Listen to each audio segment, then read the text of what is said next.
Hello friends, welcome to our channel. So आज देखने वाले हैं data types in Python. So Python have a several data types. So data types are used to classify the different types of data. So first we'll see the numeric type. So numeric type which contain integer, float and complex data type. So integer, which means integer data type represent the whole numbers like 5, -3, 1000 and 1000. So let's see the example of integer data type. So integer, suppose here we stored, take a variable where I'm pass the integer value which is 12. Now I want to print that value and I want to know the data type of this a variable. So here I'll pass a to the print function, and in Python type function used to check a data type for that variable. So here we use a type function and here we get 12 is our integer data type. Now see the float. So float data type represent a decimal number like 3.40 minus 0.5, 2.0 like this. So also we can see how we can store float in the variables of b equal to 4.5, and here also I want to know the value of b and type of b. So I am using type function. It will give me the type of b. So here this is a float type. And complex data type, so it is a combination of real number and imaginary numbers, so like 10 plus 2j plus 3 like this. So here we take one example. Suppose I have a variable c and where I am stored complex number 20j, because it's a combination of real and imaginary value. So I'm using print, and I want to know the data type of variable c. So here I'll get it. So it's a complex data type because it's a combination of real, this is a real value and this is our imaginary value. So this is numeric data type which contain integer, float and complex. Now we'll see another data type which is text data type, which contains string. Where in Python we use a str for a string. So string data type is represent data types. It is a sequence data type stored in single, double and triple quote like this. So let's see how we can store it in a variable. So a equal to Python print a and type of a. This is our string data type because it's a collection of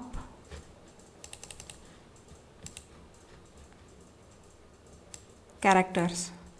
Okay, now we'll see the sequence data type. Sequence data type which contain list, tuple and range function. Sequence data type which means it's have a sequence. So list data type that represent the collection of item which can be a different data types. So we can say the list is a collection of item of the different data type which is stored in a square bracket like this. So this is a list data type in a Python. Let's see how we can store our list. So list, here I am taking list1 as a variable and pass the list to that variable, and I want to know the list1 as well as type of that list.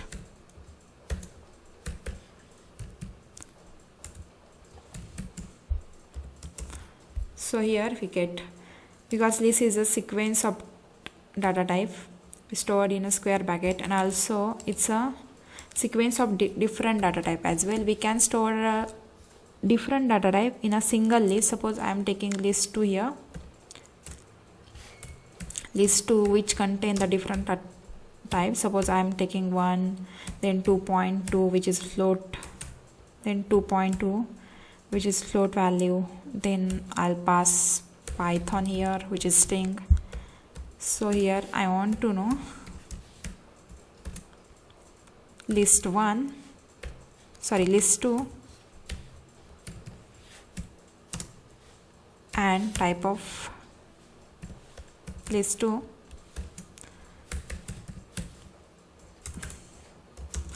So this is our list which contain the sequence of item with the different data type. So this is a list. Another sequence data type which is tuple. So tuple, it's a data type which is collection of immutable items, which means we cannot change that items after the tuple get created. So, and it enclosed in a parenthesis like this. So this is our tuple data type. So let's have an example of tuple. So tuple data type, as we seen, it's a collection of immutable object or the item, which means we can't change that item once it will get created. So here I'm creating one tuple which contain value 4, 1 2 3 4, and I want to know the tuple 1 and its data type. So I'm using type function here and pass the tuple variable. So here I get tuple and its data type. Now another sequence data type which is range function. So range function is used to generate the sequence of number. It commonly used in a for loop, so to iterate over the specific sequence. So it generates the sequence of number. Whatever the number we pass from start to stop, it will generate the sequence of that number. So in the range function we pass, this is the syntax of range function. We use a range in the parenthesis. This is our start, stop and the step. Here start will get included in the range function, start variable included, and stop will get excluded.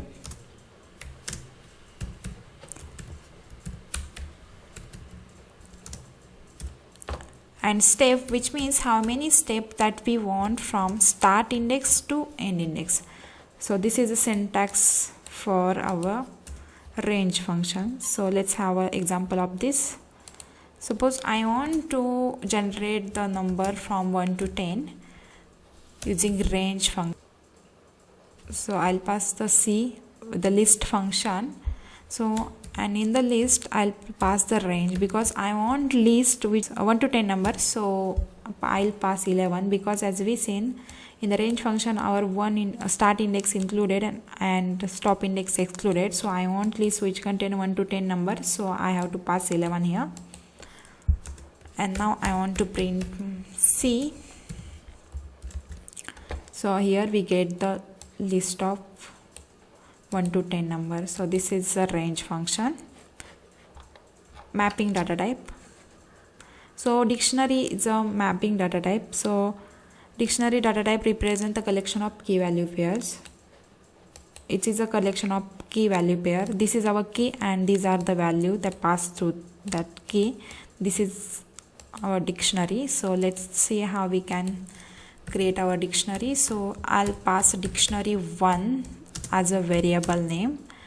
So I'm passing the value in order key value pair. So here I'm passing. So here when we use a string, we should write it in a quotes, either it's single, double or triple. And here also I'm passing the age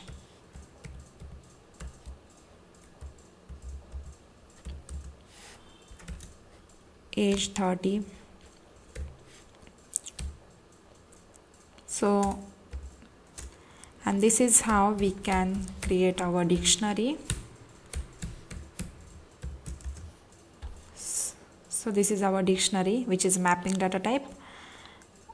And now we'll see our set data type. So set data type represent an ordered collection of unique elements. So and it's enclosed in curly brackets. So it's an unordered collection of unique elements. So let's see how we can store our set. So I'm passing the set 1 equal to, here I'm passing 1 2 3 4 4 and 5. Suppose I want to know the set 1. Here this is unordered collection of data type, which means when we want the output of this, we won't get the output in a sequential order. Whatever the order we pass in the set, we won't sometimes we get it in a order format, but sometimes we won't get in an order format. And also it's a unique, it will give us a unique element. So see here I'm passed 1 and 4 2 times, but I'm getting 1 times. So this is a set which is unordered collection of unique items. This is called set. And frozen set, it is data type represent an immutable, that unchangeable set, which means when we create the frozen set, we can't perform operations on that set. So this is called frozen set. So let's see how we can create a frozen set. So here I'm using set2 as a variable, and we use frozen set function to get the frozen set values. So here I want to know this set2 and also type of set2. So this is a frozen set, we get our frozen set, and this is the type of frozen set. Now we'll see the data type, which is Boolean data type. So Boolean data type, it represents the Boolean value like true or false. And binary data type, which means the bytes and byte array. So it contains byte and byte array. So byte data type represent the sequence of bytes. Suppose for example B of hello, it represents the sequence of bytes, and byte array, this data type represent the mutable, that changeable sequence of, which means mutable, which means changeable sequence of data types, which means once we create the variable, we can perform the operation on this, which is called mutable. That's it. This is all about Python data type. So that's it for this video. We'll meet in the next video. And if you want to know more about Python programs and Python and data science full course, then do like, share and subscribe our channel for more videos. So I'll share the whole Python concept in detail in the upcoming videos. So till then, stay tuned. Bye bye.